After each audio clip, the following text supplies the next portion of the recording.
গত 1 ডিসেম্বর ঢাকায় বাংলাদেশের নারী সাংবাদিকদের সঙ্গে মার্কিন কূটনীতিকদের একটি রুদ্ধদ্বার বৈঠক হয়।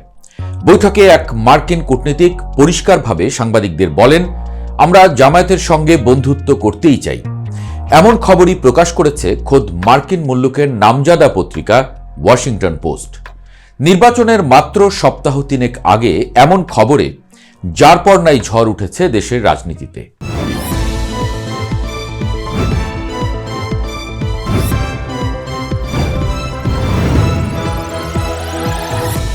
নির্বাচনী প্রচারণা শুরু হয়ে গেছে।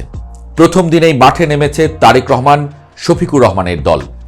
দিনভর প্রচারণা শেষে দলগুলোর ক্লান্ত নেতারা যখন বাসায় হাতমুখ ধুয়ে খেতে বসেছেন কি বসেননি, ঠিক তখন যেন বোমা ফাটালো ওয়াশিংটন পোস্ট। বাংলাদেশে উপস্থিত মার্কিন কূটনীতিকদের সঙ্গে স্থানীয় সাংবাদিকদের কথোপকথনের একটি অডিও রেকর্ডিং পত্রিকাটির হাতে। সেখানে স্পষ্ট আলাপ, জামায়াতের সাথে বন্ধুত্ব চায় খোদ আমেরিকা। মানে যে আমেরিকার সঙ্গে বন্ধুত্ব তো দূর, সামান্য সুনজর পেতে দৌড়াদৌড়ি করে হাই প্রোফাইল সব নেতারা সেলফি তোলার পর তা নিয়ে চলে খুল্লামখুল্লা রাজনীতি, সেই আমেরিকাই নাকি উল্টো বন্ধুত্বের প্রস্তাব দিচ্ছে জামায়াতকে। ভাবতে পারেন, মানে তলে তলে জল যে কোথায় গিয়ে ঠেকেছে ভাবা দায়। সাম্প্রতিক সব জরিপে জামায়াতের জনপ্রিয়তার পারদ দেখা গেছে থার্মোমিটারের একদম চূড়ায়। সেদিনও যে জরিপটা ঝড় তুলল তাতে দেখা গেল খোদ বিএনপির চেয়ে জনপ্রিয়তায় ঢের এগিয়ে জামায়াত এনসিপি জোট। তারপরও ভোটের মাঠ আর জরিপের খাতায় পার্থক্য থাকেই, এমন আলাপ চলছিল। কিন্তু এবার ওয়াশিংটন পোস্ট যা বলছে তাতে বিএনপি সহ অন্য দলগুলো তা কিভাবে সামাল দেবে সেটাই দেখার বিষয়। হাসিনা সরকার পতনে আমেরিকার মদদ এখন ওপেন সিক্রেট। দুনিয়ার সবার জানা, আমেরিকা যা চায় তা না পেয়ে ছাড়ে না। জামায়াতের সাথে তো আর গল্প বলার জন্য বন্ধুত্ব চাইছে না আমেরিকা, সেটা পাগলেও বুঝবে। বিশ্লেষকরা বলছে জামায়াতকে ক্ষমতায় দেখতে চাই বাংলাদেশে, এমন সিদ্ধান্ত নিয়েই ফেলেছে বোধহয় আমেরিকা। বাংলাদেশের রাজনীতির দাবা বোর্ডে এবার এক অভাবনীয় চাল চালল আমেরিকা। যে দলটিকে দীর্ঘদিন ধরে কট্টরপন্থী এবং স্বাধীনতা বিরোধী হিসেবে ট্যাগ দিয়ে কোণঠাসা করে রাখা হয়েছিল, সেই জামায়াতে ইসলামের সঙ্গেই এবার ঘনিষ্ঠতা বাড়াতে চাইছে ওয়াশিংটন। তবে এই বন্ধুত্বের আড়ালে লুকিয়ে আছে এক কঠোর সতর্কবাণীও। মার্কিন সংবাদ মাধ্যম ওয়াশিংটন পোস্টের হাতে আসা অডিও রেকর্ডিং এবং আনন্দবাজার পত্রিকার বিশ্লেষণ বলছে, আমেরিকা জামায়াতের সঙ্গে কাজ করতে প্রস্তুত ঠিকই, কিন্তু জামায়াত যদি ক্ষমতায় এসে কট্টর ইসলামী শরিয়া আইন চাপিয়ে দেওয়ার চেষ্টা করে, তবে তার জন্য আমেরিকার পকেটে রয়েছে কড়া অর্থনৈতিক নিষেধাজ্ঞার দাওয়াই। ওয়াশিংটন পোস্টের রিপোর্টে উঠে আসা তথ্য অনুযায়ী গত 1 ডিসেম্বর ঢাকায় মার্কিন কূটনীতিকরা কয়েকজন নারী সাংবাদিকের সঙ্গে এক রুদ্ধদ্বার বৈঠকে বসেন। সেখানে এক কূটনীতিককে স্পষ্ট বলতে শোনা যায়, আমরা জামায়াতের সঙ্গে বন্ধুত্ব করতে চাই। শুধু তাই নয়, ওই কূটনীতিক সাংবাদিকদের কাছে জানতে চান জামায়াত নেতারা তাদের অনুষ্ঠানে আসতে রাজি হবেন কিনা, বা সাংবাদিকদের পক্ষে জামায়াতের সঙ্গে যোগাযোগ করিয়ে দেয়া সম্ভব হবে কিনা। বিশ্লেষকদের মতে এটি ছিল মার্কিন পররাষ্ট্রনীতির এক বিশাল ইউটার্ন বা উল্টো যাত্রার ইঙ্গিত। শেখ হাসিনার শাসনামলে যে জামায়াত ছিল নিষিদ্ধ এবং কোণঠাসা, হাসিনার পতনের পরে সেই জামায়াতই এখন আমেরিকার কাছে গুরুত্বপূর্ণ এক রাজনৈতিক শক্তিতে পরিণত হয়েছে।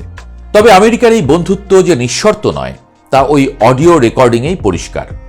মার্কিন কূটনীতিকরা ভালোভাবেই জানেন জামায়াত একটি ইসলামপন্থী দল এবং তাদের মূল লক্ষ্য ইসলামী শরিয়া আইন প্রতিষ্ঠা করা। কিন্তু আমেরিকা তাদের নিজস্ব স্বার্থ বা পশ্চিমা মূল্যবোধের জায়গা থেকে এটি মেনে নেবে না। তাই বন্ধুত্বের হাত বাড়ানোর পাশাপাশি তারা চাবুকও তৈরি রেখেছে। ওই কূটনীতিককে বলতে শোনা গেছে, আমি বিশ্বাস করি না যে জামায়াত শরিয়া আইন চাপিয়ে দেবে, কিন্তু যদি তারা তা করার চেষ্টা করে তবে আমেরিকা পরদিনই তাদের উপরে 100% শুল্ক চাপিয়ে দেবে। অর্থাৎ বাংলাদেশের তৈরি পোশাক শিল্প, যা আমেরিকার বাজারে বড় অংশ দখল করে আছে, তা এক নিমিষেই ধসে পড়তে পারে যদি জামায়াত আমেরিকার অপছন্দনীয় কোনো নীতি গ্রহণ করে। একে বলা হচ্ছে আমেরিকার প্রস্তুত রাখা দাওয়াই। জামায়াতের এই হঠাৎ উত্থান এবং আমেরিকার আগ্রহের পেছনে কাজ করছে দলটির সাম্প্রতিক রিব্র্যান্ডিং।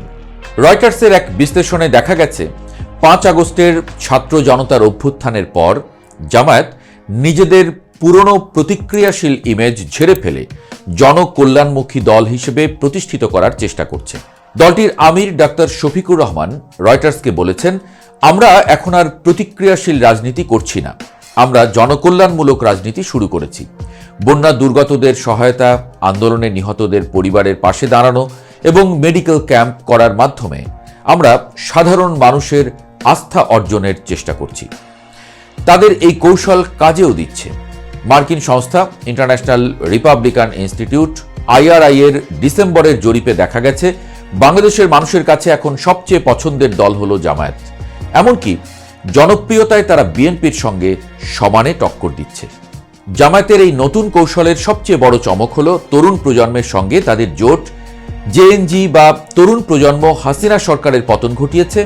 তাদের গড়া জাতীয় নাগরিক পার্টি বা এনসিপির সঙ্গে নির্বাচনী জোট বেঁধেছে জামায়াত। অন্যদিকে ডাকসু নির্বাচনে শিবিরের বাজিমাত করার প্রমাণ করে যে জামায়াত এখন আর কেবল দাড়ি টুপিওয়ালা বয়স্কদের দল নয়, তারা তরুণদের সেন্টিমেন্ট বা আবেগকেও কাজে লাগাতে শিখেছে। এক সময়ের নিষিদ্ধ এই দলটি এখন দুর্নীতির বিরুদ্ধে ক্লিন ইমেজ বা স্বচ্ছ ভাবমূর্তি বিক্রি করছে।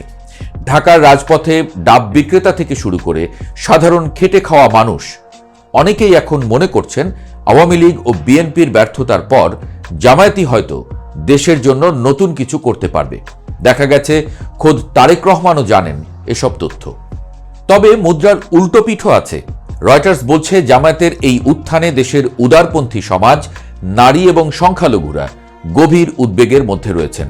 জামায়াতের আমির কিছুদিন আগেই নারীদের জন্য 5 ঘন্টা কর্মদিবসের প্রস্তাব দিয়েছিলেন, যাতে তারা সংসার সামলাতে পারেন। এটিকে নারী অধিকার কর্মীরা দেখছেন নারীদের কর্মক্ষেত্র থেকে ঘরে ফেরানোর এক সূক্ষ্ম কৌশল হিসেবে। নারীপক্ষর শিরিন হক রয়টার্সকে বলেছেন, এগুলো সব নির্বাচনী চাল। ক্ষমতায় গেলে তারা আবার পুরনো গোঁড়া নীতিতেই ফিরে যাবে এবং নারীদের উপর বিধিনিষেধ চাপাবে। বাংলাদেশের জনসংখ্যার প্রায় 8% হিন্দু ধর্মাবলম্বী। 5 আগস্টের পর থেকে দেশের বিভিন্ন স্থানে মাজার এবং হিন্দু সম্প্রদায়ের উপর হামলার ঘটনা তাদের আতঙ্কিত করে তুলেছে। যদিও জামায়াত বলছে তারা এসবের সঙ্গে জড়িত নয় এবং প্রথমবারের মতো তারা একজন হিন্দু প্রার্থীকেও মনোনয়ন দিয়েছে, তবুও সংখ্যালঘুরা আশ্বস্ত হতে পারছেন না।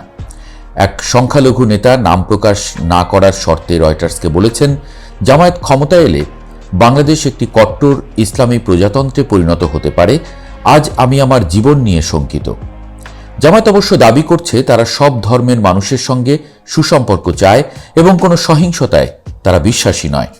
এদিকে জামায়াতের সঙ্গে আমেরিকার এই মাখামাখি প্রতিবেশী ভারতের জন্য এক বড় মাথাব্যথার কারণ হয়ে দাঁড়িয়েছে।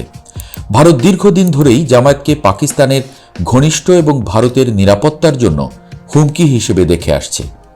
আটলান্টিক কাউন্সিলের দক্ষিণ এশিয়া বিষয়ক বিশ্লেষক মাইকেল কুগলম্যানের মতে, ভারত মনে করে জামায়াত বাংলাদেশে ক্ষমতায় আসা মানেই পাকিস্তানের প্রভাব বেড়ে যাওয়া, যা ভারতের জন্য সরাসরি নিরাপত্তার ঝুঁকি। কিন্তু আমেরিকা এখন আর ভারতের চশমা দিয়ে বাংলাদেশকে দেখছে না। ঢাকায় মার্কিন দূতাবাসের মুখপাত্র মনিকা শি স্পষ্টই বলেছেন, আমেরিকা কোনো নির্দিষ্ট দলের পক্ষ নিচ্ছে না, বরং বাংলাদেশের জনগণ যাকে বেছে নেবে তাদের সঙ্গেই কাজ করবে। এর মানে হলো ভারতের উদ্বেগ থাকলেও আমেরিকা তাদের নিজেদের স্বার্থকেই প্রাধান্য দিচ্ছে। শেষমেশ চিত্রটা দাঁড়াচ্ছে এমন, হাসিনা পরবর্তী বাংলাদেশে ক্ষমতার সমীকরণ দ্রুত পাল্টাচ্ছে। যে আমেরিকা একসময় জামায়াতকে এড়িয়ে চলত, তারাই এখন জামায়াতকে এনগেজ বা সম্পৃক্ত করার নীতি নিয়েছে।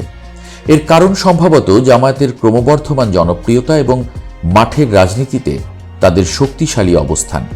আমেরিকা বুঝতে পারছে আগামী দিনে বাংলাদেশের রাজনীতিতে জামায়াতকে বাদ দিয়ে কিছু করা কঠিন হবে, তাই তারা আগেভাগেই বন্ধুত্বের হাত বাড়িয়ে রাখছে, যাতে ভবিষ্যতে দলটিকে নিজেদের নিয়ন্ত্রণে রাখা যায়।